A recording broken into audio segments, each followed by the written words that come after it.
Good morning, everyone. Today for Principles of Engineering, so I have to be gone because I'm going to be taking the Engineering Design and Development students out to our pond to collect aquatic insects. And so while you guys are going to work today, continue to work through simple machines, I'll be on a field trip. So one thing I'll take a look at first is we'll take a look at the daily plans. Today's daily plans are going to involve you continuing on through our simple machines. So once these load here, so here's our agenda.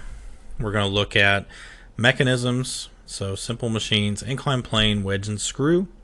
And then we're also going to take a look at trying to finish activity 111, which is simple machine investigation, pages 12 through 14. I'll show you what that kind of looks like. Hopefully it should go by pretty quick. And then if anytime you have leftover, go ahead and have you try out the rest of the simple machines practice problems, numbers 18 through 30. So, and then on Monday I can come back and answer any questions you may have. So for the simple machines practice problems. So let me go ahead and go back to the home. We will take a look at what you're going to be working on today. So we'll go into mechanisms and still in activity 111. And under the Resources tab, we will find the second presentation. So we made it through the first three simple machines: lever, wheel and axle, and pulley. We're going to move on to incline plane, wedge, and screw.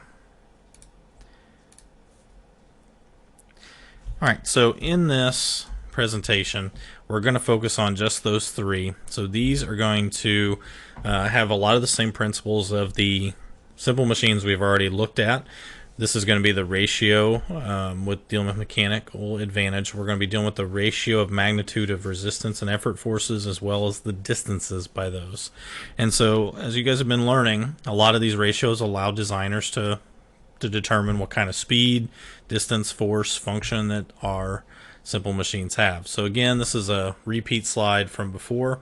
You know, mechanical advantage of 4-to-1 tells us what? Well, that means that we have to use an effort force is 4 times less to be able to move something, but we have to travel a 4 times greater distance in order to make that happen. So there's always the trade-off when we're using simple machines. So again, 1 is the magic number.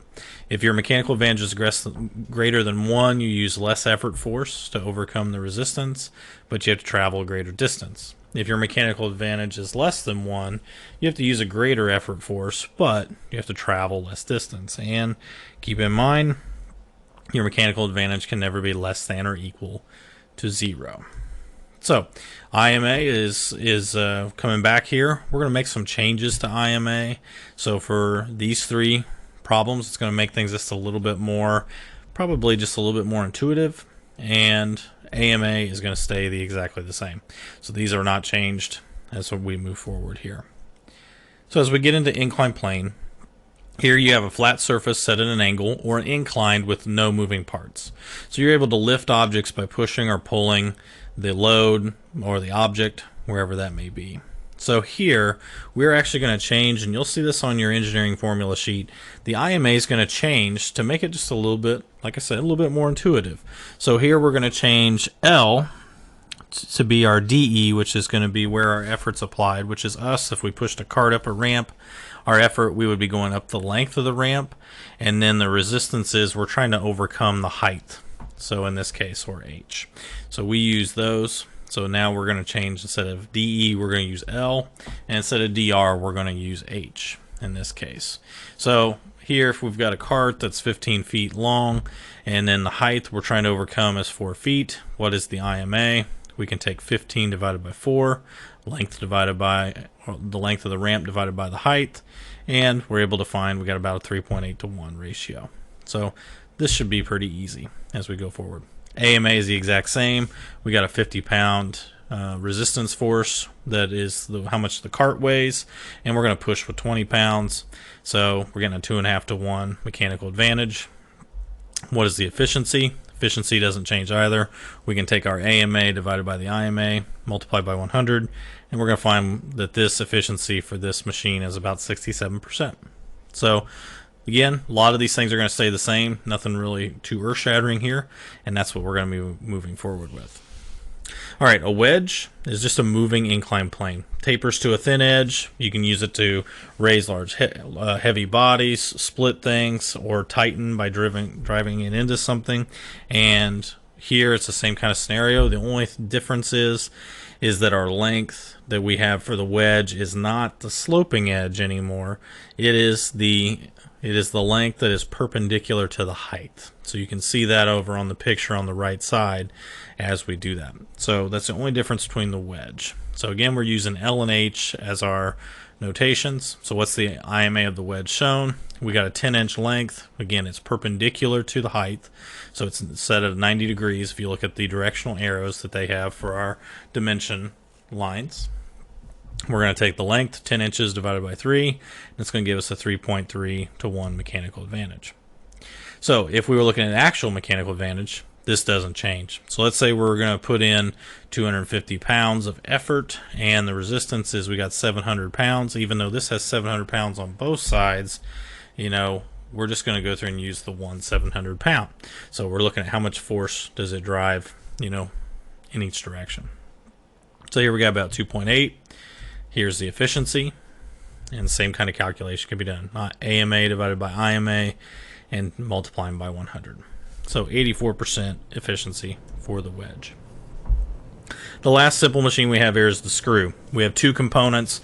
We have an inclined plane wrapped around a cylinder forming a path and a pitch. And the pitch is how much distance you have between two screw threads. And so really what they have is they've got a wheel and axle that's used to create rotary motion, and the inclined plane kind of wraps around the cylinder to create that pitch. So, in the Big Bang Theory episode, they had one where Leonard describes Sheldon as being a inclined plane wrapped helically around an axis, and to which Sheldon indicates that he is screwed. So it's a pretty neat little tie-in there. All right, so properties. You can change rotary motion into linear motion. You can use it as a threaded fastener. Most of you are pretty familiar with that. It has a very large mechanical advantage, but because of all the movement and the contact that you have, all the turning and everything, you have a large amount of friction loss with it. So here, when we look at screws, if you look at a bolt here, again, pitch is your distance between threads. Your effort arm distance, if you're using a wrench, your effort arm distance would be the length of the wrench. And then you have some thread information. So this is calling back to some information from IED, where you have a thread note. You have one half, which is the diameter. That's the size of the screw. 13 is how many threads per inch. So if you measured 1 inch on this, you would be able to count 13 threads. And then you have usually a description of whether the thread is either coarse or fine thread, usually UNC, UNF, or anything like that. And that's kind of what we're looking at.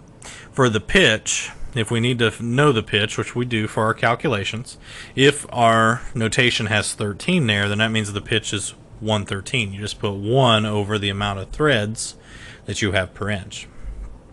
So the question is, if we move the screw with 13 threads per inch linearly and turned it 1 full rotation, we're going to move it 1/13 of an inch if we do 1 full rotation. That's what the pitch is referring to. All right, these change a little bit. Looks like some of my formatting kind of messed up here. But when you take a look, we're going to change DE, which is going to be the circumference, so which is one rotation of the effort arm. DR is going to change over to pitch. So the IMA is going to be, and just like looking on the formula sheet, circumference divided by pitch. So you got 2 pi r on the top, which looks like my pi and my r kind of got moved around, but I'm going to divide that by p, which represents the pitch. So if we had an 8-inch long wrench that we're using, we would go through and use that as our radius for on the top 2 pi r, and 8 inches plugged in for r. And here we have a bolt, so it's 1/4 20 UNC, and 20 is the amount of threads per inch. So that means the pitch is 1/20th, which is why on the bottom here you're going to end up dividing that by 1/20th. And so here we end up getting an IMA of over 1,000, a little over 1,000. And so it's like, okay, We get a very large mechanical advantage, which is why we're using those screws. So we'll take a look and keep that in mind. Now here's again, we're still using 8 inches for our wrench, and then we're turning this. Here's our AMA, stays exactly the same. We're going to have a resistance force about 1,200 pounds. We put 35 pounds into it. What is the AMA? We get a 34-to-1 on the AMA. Here's where the efficiency comes in. We're only going to get a 3.4% efficiency out of this. So the question is why is the efficiency so low? And the thing is if any of you have ever used screws or worked with any bolts or anything like that with a drill, you'll notice that there's a lot of heat that's generated. There's a lot of movement, there's a lot of friction as screws being driven into material and even backed out. So you get a lot of friction that's going to affect that efficiency.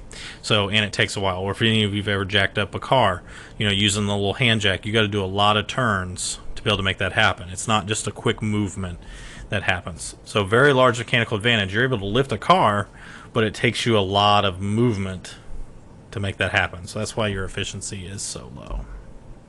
Alright, and the last slide here. Simple machines working together in combination to complete a task are called a compound machine. So a bicycle, I've alluded to this, is an example of a compound machine. And anytime you're going to calculate mechanical advantage for multiple simple machines working together, for a compound machine, you are going to multiply those mechanical advantages. So that'll be really applicable to our project that we'll see here at the end of the lesson.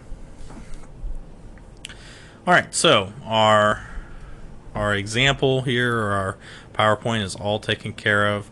So now we can go ahead and we can take a look at, first thing is we're going to be looking for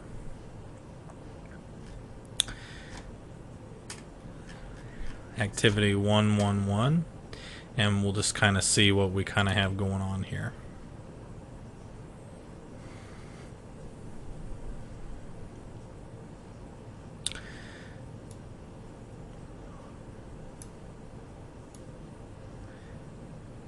Alright, in the activity, you have been working quite a bit, so I've been referring to page numbers. Some of you have said that some of the page numbers change based upon probably some of the answers you're inputting and everything, but here's where you're going to want to start.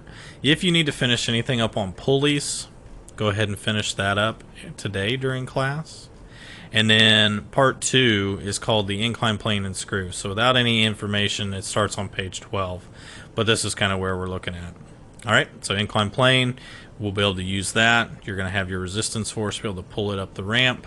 You'll have some calculations, list and describe 2 examples. So pretty easy kind of scenario to do there. The last one's going to be the screw. So here you have circumference and pitch for the IMA. And then here I kind of substituted in those different variables, so for DE and DR, and then we can go ahead and we can calculate the efficiency and everything going on with it, finding 2 examples and answering some of these questions. So really we're about done with activity 111. I kind of anticipate you being able to get this all wrapped up today. One thing that's going to be very helpful for you, if you take a look at the resources tab,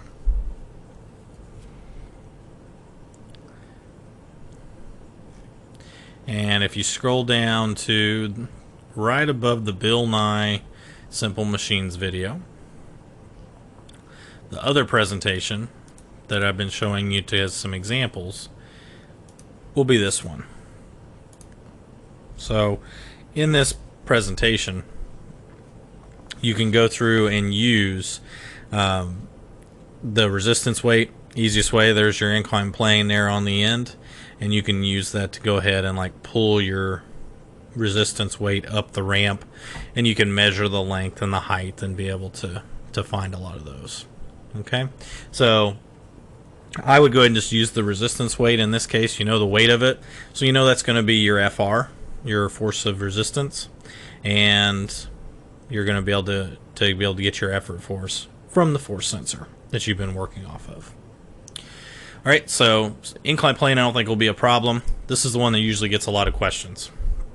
So you will want to make sure that you do have one of these simple machine devices that has the bars in there with the gear rack, so which is the one where this actually turns.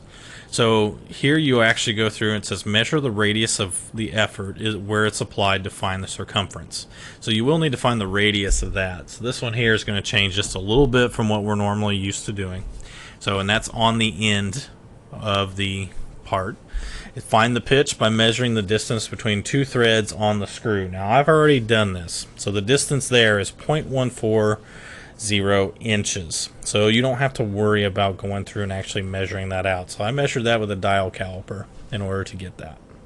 Alright, and then now the resistance force, since we're not moving that normal resistance force, we're actually moving these gear racks. So, and the weight of those is 0.48 pounds. So I've already done a lot of the work for you as far as finding things like pitch. You are going to have to find the circumference of where the effort is applied, and I already gave you your new force of resistance. So you will need to find the effort force by wrapping a string around where the effort is applied, so around that large green wheel with the spokes on it, and use the force sensor to determine how much effort is needed to turn the screw, just like how you did for the wheel and axle. And so that's going to be how you kind of work on some of that today. Okay, so this is going to give you some examples of what you're looking for. But this will kind of wrap up activity 111 for today. Last thing that I'll cover is, and if you have questions, we can always review this stuff on Monday as well. So I'm always going to go through and field any questions for you that you may have. So I'm not going to expect you to turn it in until we have a chance to kind of go through it together. The last one, the sub will have your activities for this, the simple machines practice problems. So we've been working on this. I'm going to have you go ahead and do numbers 18, which starts off with simple machines, so with the inclined plane, and number 18, and then as you go through 18 through 22 is all dealing with the inclined plane. You have a few with the wedge here, so 23 through 25, and then the last four are going to all deal with the screw, so 26 through 30. So if you get done with activity 111, go ahead and work on these, and then same thing, if you've got any questions, save them for Monday. Do what you can, and then I'll field any questions or try them out, and then if we have to, we can go through and make corrections on Monday. But other than that, that is what today's agenda is going to look like for the day while I'm gone.